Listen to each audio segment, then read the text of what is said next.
eu sou a Manu Velez e esse é o nosso primeiro vídeo.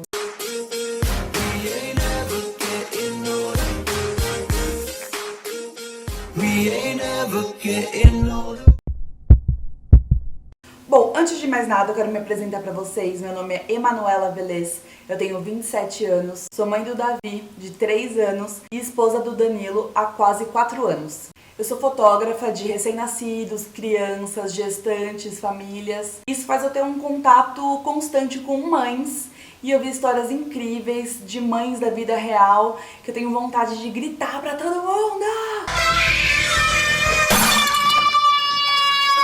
O que a gente ouve na internet geralmente é muito superficial, a gente conta só a parte boa, oculta algumas coisas, mas a gente ouvir a história por completo e a gente ver que existem outras mães como a gente é muito gostoso e é muito confortante também.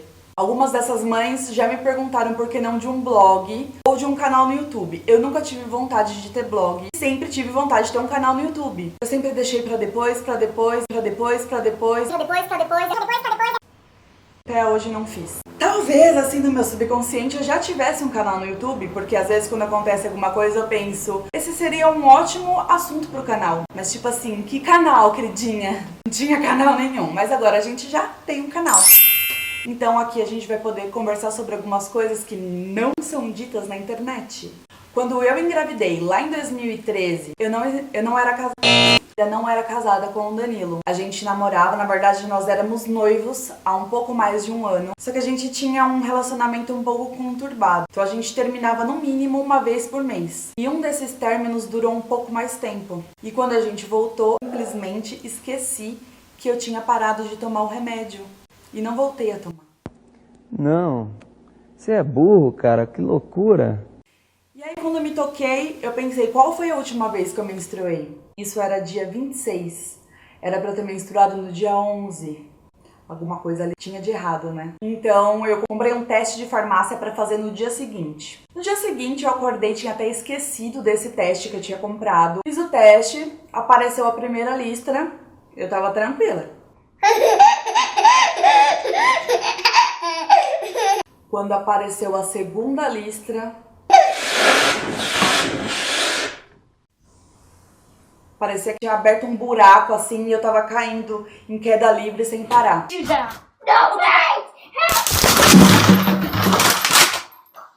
Tudo bem, você pensa, mano, você já era noiva, você já tinha planos, uma vida meio encaminhada. Não, eu morava com os meus pais. Quando a gente descobre uma gravidez não desejada, o que a gente pensa na hora não é o que a gente pensaria racionalmente. Eu não tenho maturidade pra criar essa criança agora.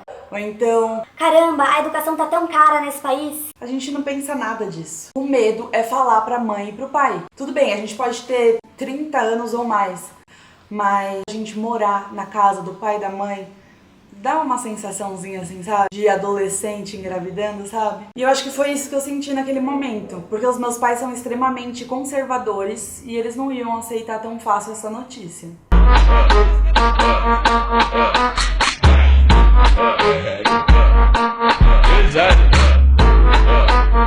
Graças a Deus eu já tinha me formado na faculdade. Também penso que uma mãe na faculdade pode pensar que vai ser um pouco mais difícil. Vai ter que pelo menos dar um espaço de tempo aí na parte do parto, se resolver não parar. Eu acredito que deve ser bem complicado. E aí eu fiquei olhando para aquele teste de gravidez, em choque. Comecei a chorar, fiquei desesperada. Comecei a ligar pro Danilo, mas assim, ligava uma vez atrás da outra. Ele não atendia de jeito nenhum. Eu precisava falar com alguém, não podia ser a minha mãe, e então eu liguei pra minha cunhada. Hoje ela é minha cunhada, na época ela era minha amiga. Quando eu contei pra ela que eu tinha feito um exame de gravidez e tinha dado positivo, ela comemorou.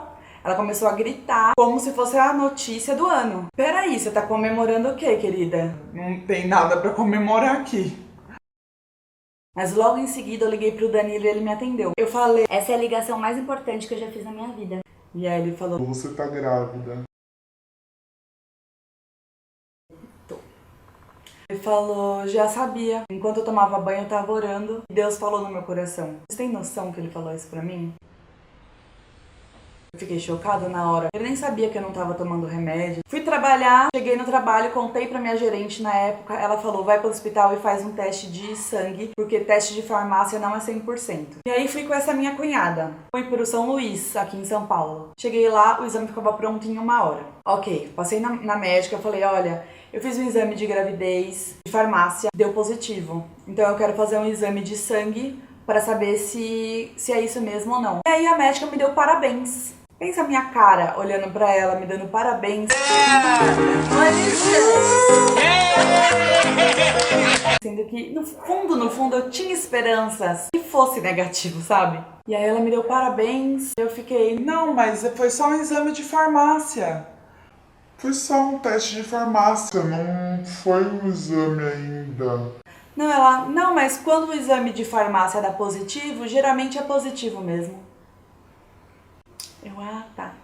Aí fui fazer os exames. Entrei na sala pra fazer ultrassom e aí comecei a ouvir aquele barulho. Era o barulho do coração. Naquele momento eu fiquei em choque, eu pensei, tem um bebê dentro de mim. Não! E eu nem consegui chorar. Porque eu tava em choque de verdade naquele momento. A gente tinha planos de fazer festa, já tinha visto buffet, a gente esqueceu esses planos e a gente decidiu só casar no civil mesmo. E assim que eu fiquei grávida, eu lembrei de uma coisa que uma moça na faculdade postou no Facebook. Ela ficou grávida na faculdade, o filho dela nasceu durante o TCC. Mas minha menina era tão guerreira, que ela levava o filho pra faculdade. Ela não abandonou nem um semestre. Era assim, bonito de ver. E essa menina, além de ter o filho na faculdade, ela ainda teve câncer de mama na mesma época. Pensa a barra que ela segurou. Aí eu me lembro de ela ter dito que as mães do mês que o filho dela nasceu tinham ajudado muito ela e tinham dado uma peruca de cabelo natural pra ela. E aí eu fiquei com isso na cabeça. Quando eu descobri a gravidez, eu acho que talvez na mesma semana, eu procurei no Facebook Mães de Dezembro de 2013. Encontrei um grupo de mães que iam ser mães, de mulheres que iam ser mães naquele mês. E entrei nesse grupo e foi super importante pra mim naquele momento, porque eu não tinha nenhuma amiga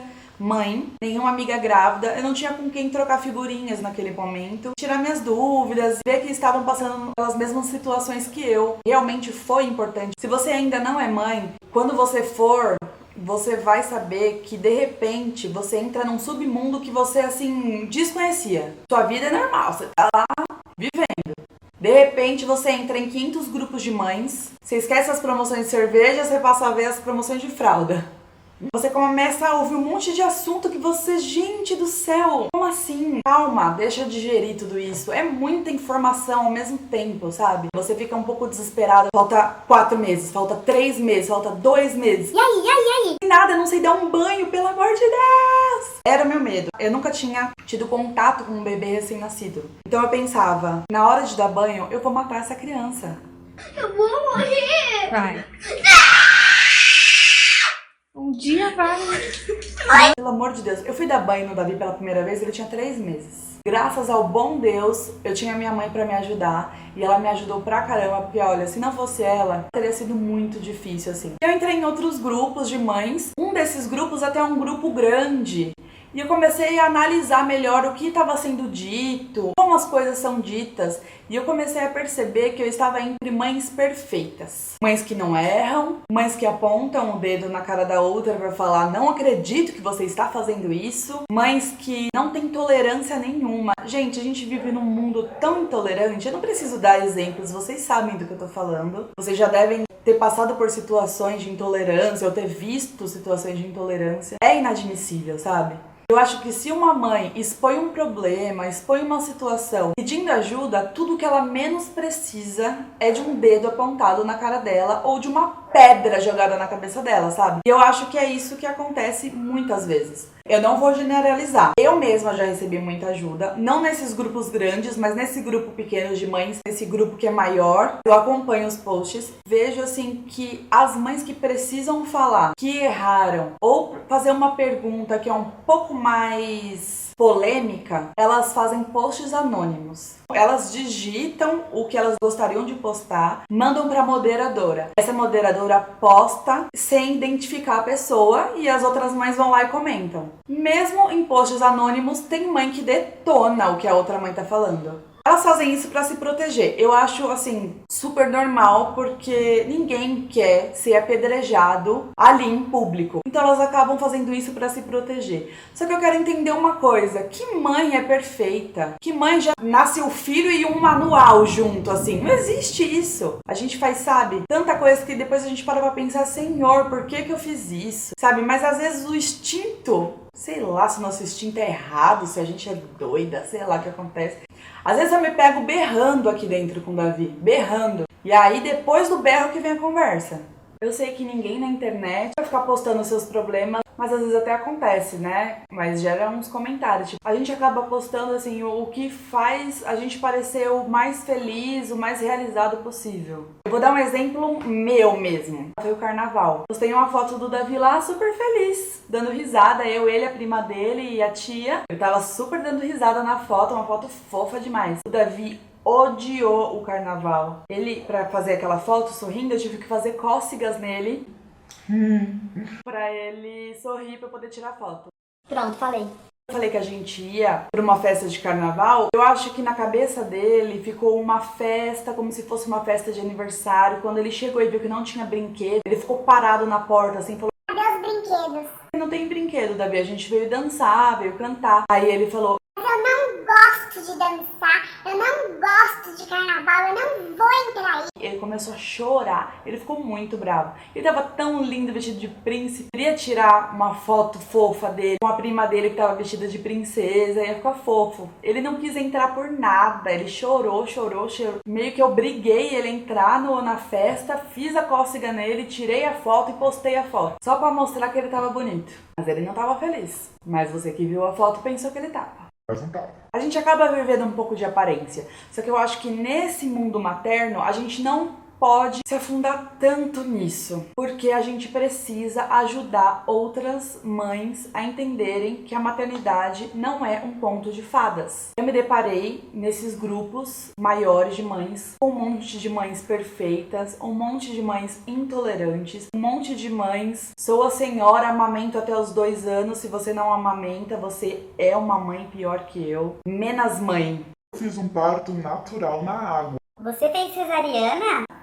Nossa, isso não é parto, isso é uma cirurgia. Ah, me poupe, né? O meu parto foi cesariana. E eu não amo o Davi menos do que uma mãe que fez um parto natural no Rio Jordão. Não amo menos. Então fica a dica. Eu já ouvi a boca de outras mães: ah, ela é mãe solteira, por que quis? Foi abrir as pernas, problema dela. Que absurdo. Se ela é uma mãe solteira, você tem que ter uma noção do que aconteceu antes de falar alguma coisa. Porque você que julga, hoje você não é uma mãe solteira. Amanhã você pode ser. Você vai preferir uma mão pra te ajudar, ou você vai preferir uma pedra na sua cabeça, como você fez. Então não faça isso com as outras pessoas. Nesse grupo de mães de dezembro que eu participo até hoje, uma das mães marcou uma cesariana e ela foi maquiada pra cesariana pra ficar bonita nas fotos. Passou um batom vermelho e foi. Postou as fotos do parto dela. Uma outra mãe do mesmo grupo printou as fotos, postou em um outro grupo de mães pra criticar. Nossa, que absurdo, a pessoa foi pro parto parecendo que tava indo pra uma festa, como se aquilo não fosse um parto. Também passaria um batom vermelho sem problemas, eu não passei porque eu fico parecendo a bunda de macaca de batom vermelho. Foi assim, tão chocante pra mim saber daquilo, saber assim que a gente não tá no mesmo barco, sabe? Tem umas de um lado e outras do outro. Que tal a gente entrar todas no mesmo barco e seguir pelo mesmo caminho, se ajudando, se informando? Eu acho que seria tudo bem mais fácil, né? Então, esse canal vai ser um canal para as mães da vida real, não para mães perfeitas de contos de fadas. Mesmo porque contos de fadas não existem mães, existem madrastas e elas não são boas. Eu quero trazer pessoas aqui para contar as histórias delas.